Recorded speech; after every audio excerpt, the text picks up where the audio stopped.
Very, very difficult problem.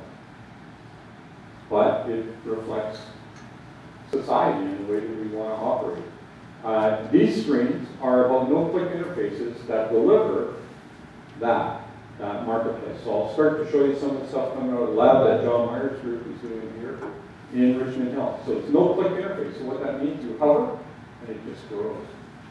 See, we used to talk about one-click interface. You know, it'd be really good if you just hit the button once. Now, you don't hit the button at all. It just grows. If you hover, it grows. You want to know more about Bill Crispin, just stay there because it'll just keep expanding into a Facebook typing metaphor. And that's what we get.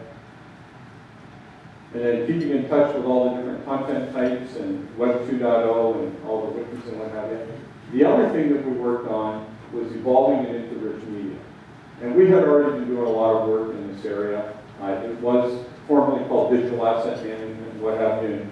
You know, whether it's the 20th Century Fox movies or BBC or the Olympics in BC. This is the one that I'd really like to point out to you though. Major League Baseball. And this is why digital media is such a disruptive thing for all of us. And you'll hear this more and more about CTV or CBC or whatever in Canada, but you're going to see this all throughout the world. Major League Baseball runs its own YouTube site.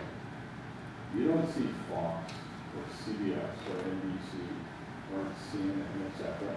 Those intermediaries of a different technology of a different era do not play a role here. Within 10 years, Major League Baseball will, through Internet Protocol, probably control their brand, the entire monetization of this with their customers. So think about that. That is an enormous change in the way much of our society works, the way that much of our society has the value chain. It is going through dramatic change. And we need to be part of that as a country. Because I go around the world, I watch all the main brands, all the main content generators doing exactly this. And so we have to be ready for this as a country. BBC, they figured this out. They figured out, and you know, BBC's famous for things like BBC Overseas Service, projecting Western thought all over the world. How did they do it? Radio. Over the radio waves.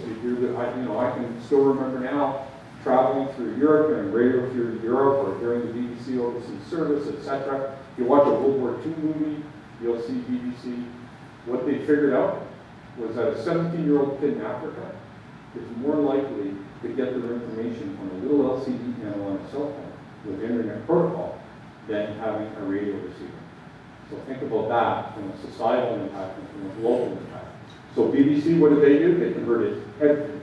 You're talking over a century of information. They're converting it. It's in a